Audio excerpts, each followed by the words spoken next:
नमस्कार, मैं Saurabh Sharma, chemistry bye Saurabh Sharma YouTube channel पर आपका स्वागत है। आज हम पढ़ेंगे कक्षा 10 का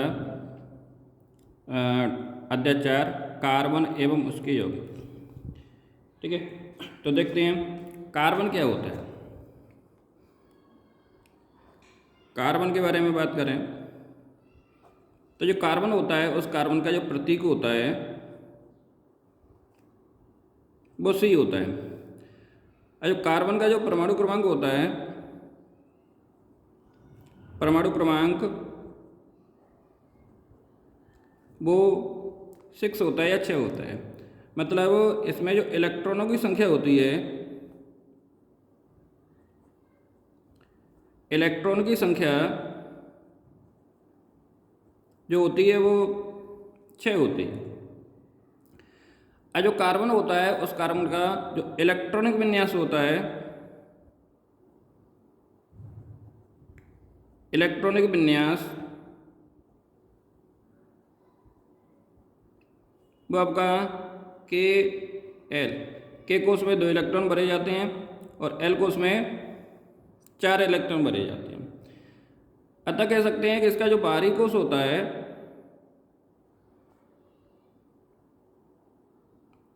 बाहरी कोष में 4 इलेक्ट्रॉन। अतः इसको जो अष्टक होता है, अष्टक पूर्ण करने के लिए, अष्टक पूर्ण करने के लिए इसको 4 और इलेक्ट्रॉनों की आवश्यकता पड़ती है।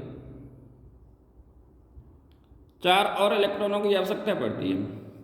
तो इसके लिए जो कार्बन होता है वो कार्बन क्या करता है कि अन्य परमाणुओं के साथ में इलेक्ट्रॉनों का साझा करता है।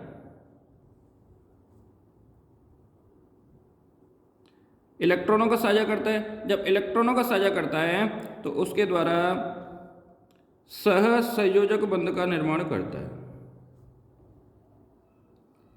सह संयोजक बंध बनाता है। जब कोई परमाणु अन्य परमाणु के साथ में इलेक्ट्रॉनों के साझा करने से बंध का निर्माण होता है तो उसको सह संयोजक बंध कहा जाता है। अब जो कार्बन होता है ना, वो कार्बन बंध बनाता है। उस बंध के जो प्रकार होते हैं वो 3 प्रकार के हो सकते हैं। या तो एकल बंध हो सकता है, जैसे कार्बन कार्बन के साथ में सिंगल बॉन्ड के द्वारा जुड़ा हुआ हो, या द्विबंध हो सकता है जब कार्बन कार्बन के साथ में द्विबंध के द्वारा जुड़ा हुआ हो, या त्रिबंध हो सकता है जब कार्बन कार्बन के साथ में त्रिबंध द्वारा जुड़ा हुआ हो। जैसे एकल बंध की बात करें तो एकल बंध के लिए CH4 का एग्जाम्पल दे सकते हो। डबल बॉन्ड के लिए CO2 का एग्जाम्पल होता है। जो O2 की बात करें, O2 का एग्जाम्पल होता है O डबल बॉन्ड O के द्वारा जुड़ा हुआ होता है। ये आपका N3 हो सकता है, सॉरी N2 हो सकता है जो आपका त्रिबंध के द्वारा जुड़ा हुआ होता है, N ट्रिपल बॉन्ड N। तो इस प्रकार से जो कार्बन होता है वो कार्बन 3 बंध बना सकता है, एकल बंध, द्विबंध और त्रिबंध। तो देखते हैं कार्बन। कार्बन लैटिन शब्द कार्बो से बना है जिसका अर्थ होता है कोयला। तो कार्बन लैटिन शब्द से बना है। जो लैटिन शब्द होता है वो कार्बो होता है जिसका अर्थ होता है कोयला। अतः कार्बन एक अधातु है। इसका प्रतीक C होता है। ऑक्सीजन व हाइड्रोजन के बाद कार्बन तीसरा सबसे जरूरी तत्व माना जाता है। वायुमंडल में 0.03% कार्बन डाइऑक्साइड के रूप में पाया जाता है। कार्बन में बंध की बात करें तो कार्बन में जो बंध बनता है वो आपका सह संयोजी बंध का निर्माण होता है, सह संयोजी बंध बनता है। तो परिभाषा देखें तो वह बंध जो एक ही प्रकार या अलग अलग प्रकार के परमाणुओं के इलेक्ट्रॉनों की साझेदारी से बने हों सहसंयोजी बंध कहलाते हैं। सहसंयोजी बंध 3 प्रकार के होते हैं। मैंने बताया कि जब इलेक्ट्रॉन होते हैं ना, वो इलेक्ट्रॉन एक परमाणु के इलेक्ट्रॉन दूसरे परमाणु के इलेक्ट्रॉनों के साथ में संयोग करके बंध का निर्माण करते हैं, तो उसको सहसंयोजी बंध कहा जाता है। और जो सहसंयोजी बंध होते हैं वो आपके 3 प्रकार के हो सकते हैं, एकल बंध, द्विबंध और त्रिबंध। सिंगल बंध, डबल बंध और ट्रिपल बंध। एकल बंध कब बनेगा? जब एक एक इलेक्ट्रॉन की साझेदारी होती है। द्विबंध कब बनेगा? जब दो दो इलेक्ट्रॉनों की साझेदारी हो। और त्रिबंध कब बनेगा? जब 3 इलेक्ट्रॉनों की साझेदारी हो। अब कार्बन में सहसंयोजी बंधों की बात करें, कार्बन में सहसंयोजी बंध की बात करें तो कार्बन की परमाणु संख्या 6 होती है। तो इसका इलेक्ट्रॉन विन्यास के कोष में और एल कोष में। तो के कोष आंतरिक कोष होता है, इसमें 2 इलेक्ट्रॉन भरे जाते हैं, और एल बाहरी कोष होता है जिसमें 4 इलेक्ट्रॉन भरे जाते हैं। अभी तक हमारे चैनल को सब्सक्राइब नहीं किया हो तो सब्सक्राइब करें, लाइक करें और शेयर करें। कार्बन बंध कैसे बनाता है?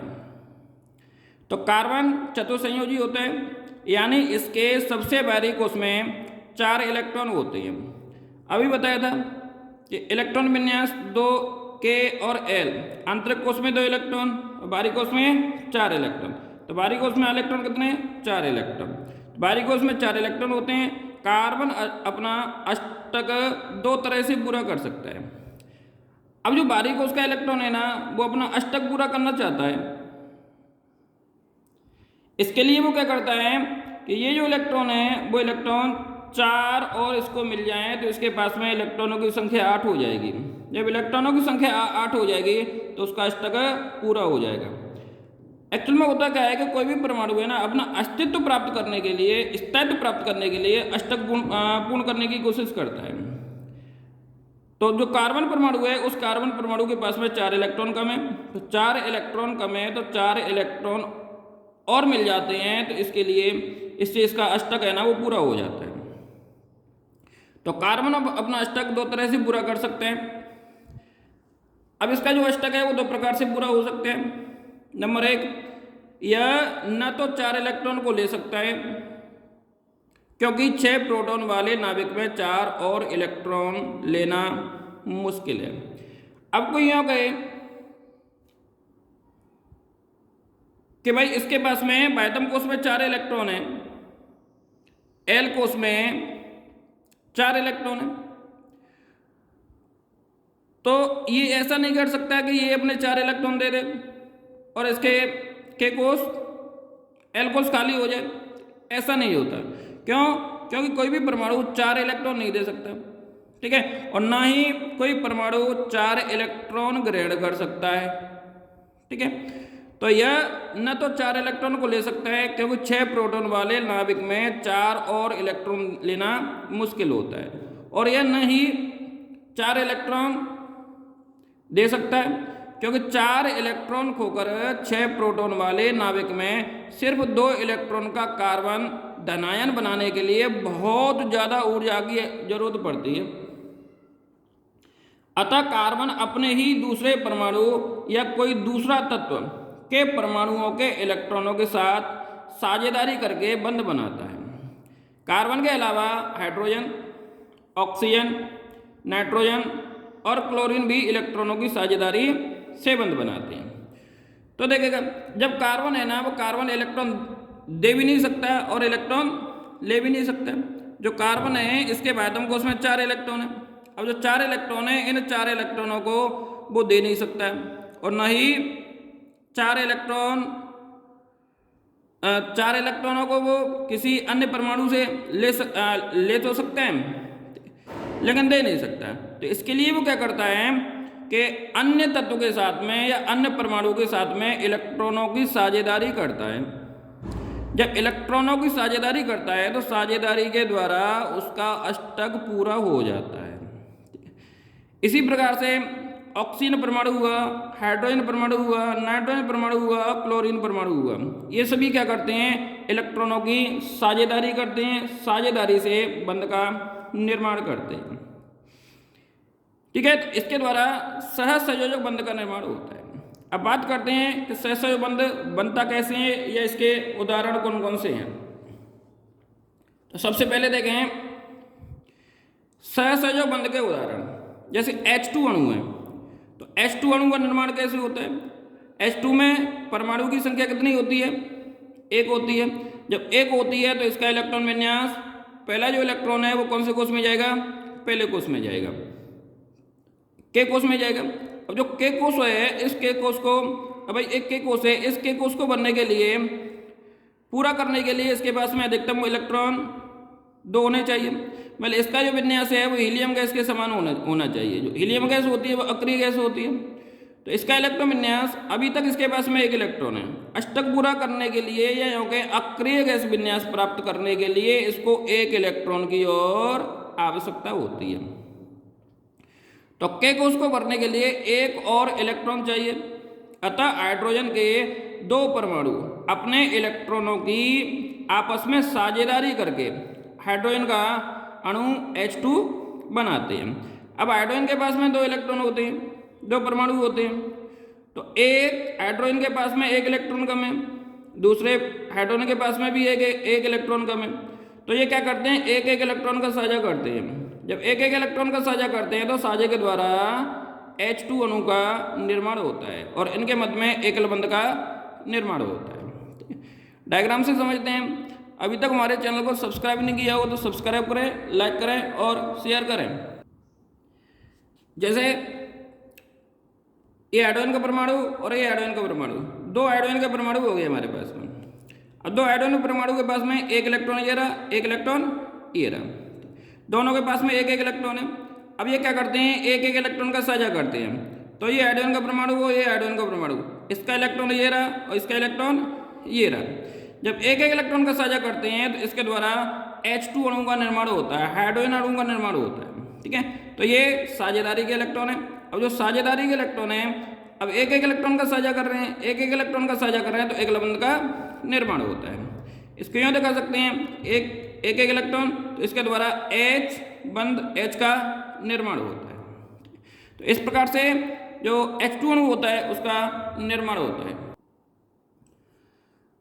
इस तरह हाइड्रोजन के दोनों अणु उत्कृष्ट गैस विन्यास प्राप्त करते हैं।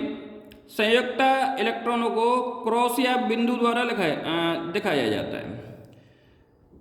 यह भी देखें, हाइड्रोजन का परमाणु, एक दूसरा हाइड्रोजन का परमाणु, इसके पास में इलेक्ट्रॉन ये रहा। ये जो इलेक्ट्रॉन होता है ना, उस इलेक्ट्रॉन को या तो यूँ क्रॉस के द्वारा दिखा देते हैं या फिर यूँ एक डॉट या बिंदु के द्वारा दिखा देते हैं। अब दोनों हाइड्रोजन के परमाणु, ये दोनों हाइड्रोजन के परमाणु के जो इलेक्ट्रॉन है ना, वो इलेक्ट्रॉन साझा करेंगे, एक एक इलेक्ट्रॉन का साझा करेंगे। ये हाइड्रोजन का परमाणु, ये दूसरा हाइड्रोजन का परमाणु, इसका इलेक्ट्रॉन ये रहा, इसका इलेक्ट्रॉन ये रहा। जब ये साझा कर रहे हैं तो साझे के द्वारा H2 अणु का निर्माण हो रहा है। ये H2 अणु का निर्माण हो रहा है, ये साझेदारी के इलेक्ट्रॉन होते हैं। अब ये जो संरचना बनाई है, इसको इलेक्ट्रॉन बिंदु संरचना भी कहा जाता है। इलेक्ट्रॉन बिंदु